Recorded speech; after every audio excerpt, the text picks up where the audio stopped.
Assalamu alaikum. Islamic Motivation Deen and Deen Bangla is our official channel. Visit our description box and pin command to buy some Islamic products. Thank you.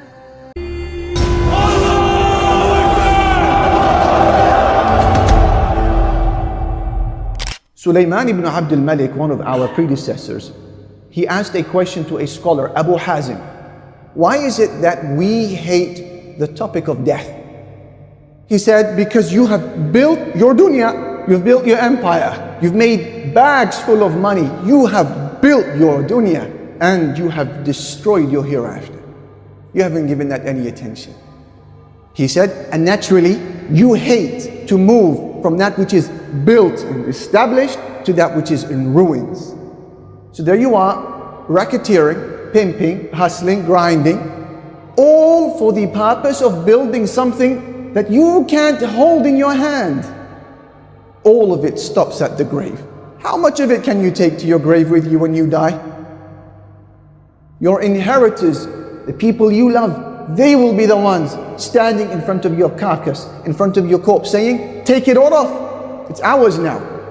He goes down with nothing. You go down naked. Not even your underwear they will keep on you, and they will prey upon you, and they will forget you. So after a lifetime's worth of running around, chasing dunya, running the fields from plug to plug, from pimp to pimp, from nitty to nitty, in the end, you go down with nothing. And that is why Al-Hasan al-Basri, he said, speaking about these people, he said, it doesn't matter how expensive the rides may be that they're upon, and it doesn't matter how amazing their swagger may be, but the shame of sin can be seen from their faces, because Allah has promised to disgrace those who disobey Him. This is the promise of Allah. They suffer in this world before the hereafter. How else do they suffer? You will say to me, tell us more about this gangster's paradise. I say to you, they are a people of fear. They are scared. They can't walk a straight line on the streets during the day or night without looking over their shoulders, because there's going to be somewhere waiting out for them, a pagan to put a Rambo through them, to put a zombie through them. There is somebody you have beef with. You fear that someone is going to snake you. You can't even go to the bathroom without carrying straps with you, a tool in your pocket. Why? Because you're scared. You can't sleep. Another brother from Bradford told me. Alhamdulillah, Allah Jalla Jalaluhu hopefully has forgiven him. He's moved away from this industry. He said, Ali, tell them this. There isn't a single brother I know in this industry except that he can't sleep at night. So they go on benders 2-3 days in a row, high as a kite, snorting up coke all night just to get 2 or 3 hours in. Mental health issues, fear. You know a lot of these people, why they behave the way they do? Why they snort up crack, why they tattoo themselves, why they inject, why they try to find their identity in the music industry, why they do these things? Because they're broken inside.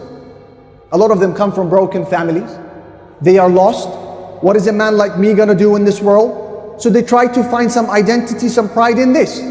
You, however, as a Muslim, Allah has given you answers. You know, this is the problem. You know the secret to success.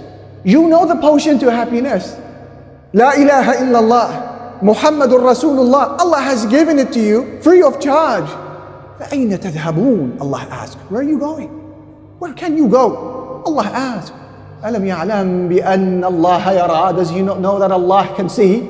You think you can evade Him? The King, Al-Malik, Al-Ma'bud, the Supreme, the Sovereign. Might is His, power is His, and the sky above you is His.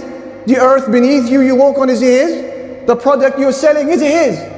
The limbs you're using to disobey Him, they're His. It's all on loan, it's all on tick, you gotta give it back. فَأَيْنَ تَذْهَبُونَ? Where can you go? That is one authority you cannot evade. Here also I want to give a quick message to our sisters who look up to these boys. That is exactly what they are. They're boys, they're not men. They don't know the meaning of manhood. Our sisters who look up to these boys, maybe her father had put her under extreme restriction in her home. So she sees this roadman, this gangster, and he represents a certain thrill and excitement that she never had in her life. Maybe that's the reason. Maybe it's the money, maybe it's the car, maybe it's the display of confidence. These are attractive things to a woman. What is interesting is that that very same young girl, give her 1 or 2 years, she will be the one who will turn around and say, it's all a con, it's all fake. But it's too late for me now, she said. She said, the money, that was just an image. That was all rented. The car, the Bentley, an image. It was rented for a 3-minute, 40-second video. And he had no lions in a cage. And his confidence? Yeah, right. She goes, his confidence is riddled with paranoia and anxiety. He can't sleep, taking all sorts of meds. He comes home paranoid, snapping at any creak he hears in the house. She can't have a conversation with him. She says to him, you come home high as a kite every single night. We can't even talk, we can't live. And then he gives her a black eye. And then she says to him, can you go upstairs and see the kids before they sleep? And then he punches her teeth in and he rips her hair out. And next thing we know, we find our sister on the streets, roaming the roads, trying to find a woman's refuge to find some escape. Whilst I don't justify any of this behavior, I find no excuses for it. But I ask my dear sister, who's my daughter, who's my sister, I say, why do you accept this trade-off? Why you overlook that Muslim gentleman of haya, of shyness, a righteous man who works, who brings in halal money to feed you and your children, whose mind is yours, whose wealth is yours, whose health is yours, whose religion is shared with yours, whose children are yours? Why you replace that purity, that khair, that goodness, that upright behavior with a boy who sees nothing but his mirror reflection and pursues nothing but his desires? And I give a message to my young brothers who may feel pressured after time to pretend to be something that he's not, because he realizes that as a practicing Muslim, there isn't much demand for your likes. And so he starts to concede and give up some of his principles, and starts changing the way he talks and invests in new gear, because in the hope of bringing in a girl. I say to you, Akhi, stay patient, Habibi, stay patient. Yeah, be patient, because those are not men, those are boys. What is a man? What is a man today in the eyes of many of our youth? A man is someone who is wearing a nice out Rolex, a 1,000 pound Armani jacket. He's sat in a Bugatti, a black girl on one side, maybe a white girl on the other side. 2 or 3 Latinos hovering around, girls from high school that they're helping him out in his video, in his fake image, and serving up crack to his community and singing about what he snorts up in the evening. That's a man according to many of our brothers and sisters. What is a man? Men are whom Allah Jalla Jalaluhu has described in the Quran when he said Rijal, men, la tulhihim tijaratun wala bay'un an dhikrillah. Men, they are those who are not distracted by business and commerce from the remembrance of Allah. Wa iqamis salah, and the establishment of the prayer. Wa ita'iz zakah, and the giving of zakah. How come? يَخَافُونَ يَوْمًا تَتَقَلَّبُ فِيهِ الْقُلُوبُ وَالْأَبْصَارِ, because they fear a day in which eyes and hearts will turn. That is the day of judgment. They are men according to Allah Jalla Jalaluhu. Rijal. You want to know what a man looks like? Abu Bakr radiallahu ta'ala anhu. When the Prophet sallallahu alayhi wasallam passes away, droves of new Muslims, they leave their religion and they try to change Islam by saying, no more zakah, we don't pay it. Abu Bakr says, we will fight them until they pay the zakah. It's the right of the poor. Nobody agreed with Abu Bakr radiallahu anhu. The entire Muslim community was against him. Even mighty Umar himself radiallahu anhu, he says, leader of the believers, we're not ready for this war yet. And Abu Bakr radiallahu anhu grabs him by his clothes, pulls him to his knees, and he says to him, you were a tyrant when you weren't a Muslim. And now that you've become a Muslim, you've become a coward? He said, انقطع الوحي, no more revelation from Allah. وتم الدين, and their religion now is perfect. أينقص وأنا حي? Do you think I will allow anyone to weaken this religion when I am alive? That is a man. What is a man? I tell you what a man looks like. Amr ibn al-As radiallahu anhu is busy conquering Egypt, and he struggles to finish the conquering. So he sends a letter to Amir al-Mu'mineen Umar in Medina saying, I need men. Help me finish this job. I need men. I need reinforcements. Umar sends him a letter. He says to him, I'm going to send you 4,000 men. They wait. 4 men turn up. Amr ibn al-As, he says, I told you we need men. We need reinforcements. You promised us thousands. You've sent us 4. He said, I have sent you 4,000 men. Because that is Zubayr ibn al-Awwam. And that is Ubadah ibn al-Samit. And that is Maslama ibn Makhlad. And that is Al-Miqdad ibn al-Aswad. every one of those 4 men is equivalent to 1,000 men. That's what a man looks like, my sister, and that is what a man looks like, my brother. What is a man? A man is Umar radiallahu anhu, whom the Prophet sallallahu alayhi wasallam says to him, I have seen that the devils of the human beings and the devils of the jinn, they run away from you, Umar. Not a slave to his desires, not a slave to money. Shaitan was afraid of him. That is what a man looks like. Man, Khalid radiallahu anhu was a man who said that on the battle of Mu'tah, 9 swords crumbled in my hand. And no artillery was able to show patience in my arm other than a bit of ironwork that I received from Yemen. And Umar radiallahu anhu had to demote Khalid and take him off from his position because he was an unstoppable might in the cause of Allah, that people began to forget that victory is not from Khalid, victory is from Allah. That is what a man looks like. Not someone appearing behind a video with rented money, rented apartment, rented jewelry. I don't want to say rented women as well. These are men. What does a man look like?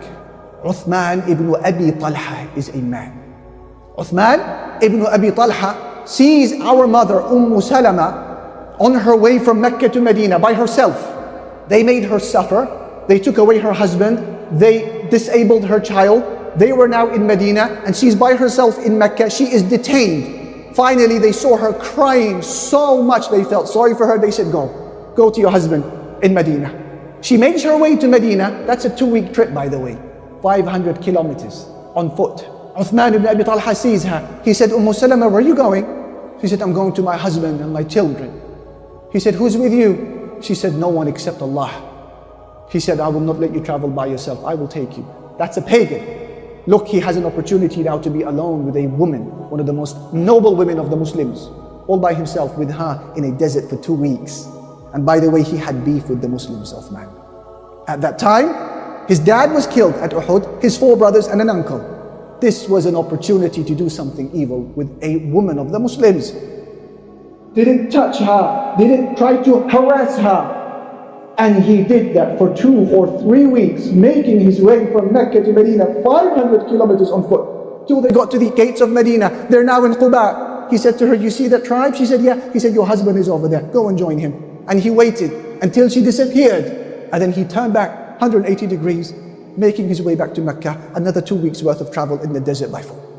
Was that for Allah? Was that for Allah? Was that for religion? That's a pagan. He's a man. Rajul.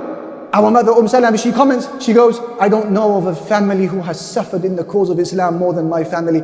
And I don't know of a man who is more honorable than Uthman ibn Abi Talha. And alhamdulillah, Allah honored him with Islam and he took his shahada because a man like him deserves the religion of Islam. These are what men look like. Manhood is about knowing that Allah has rights. Mom and dad have rights. My siblings who look up to me have rights. My masjid has rights. The Muslim community have rights. The non-Muslims have rights.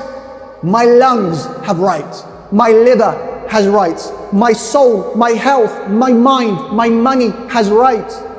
And a man is the one who realizes this and gives every one of them their due right, beginning with the King Allah Jalla Jalaluhu and moving down to people. As for boys, they see nothing but their mirror reflection and they pursue nothing but their desires. Assalamu alaikum. Islamic Motivation Deen Zone and Deen Zone Bangla is our official channel. Visit our description box and pin command to buy some Islamic products. Thank you. Assalamu alaikum. Islamic Motivation Deen Zone and Deen Zone Bangla is our official channel. Visit our description box and pin command to buy some Islamic products. Thank you.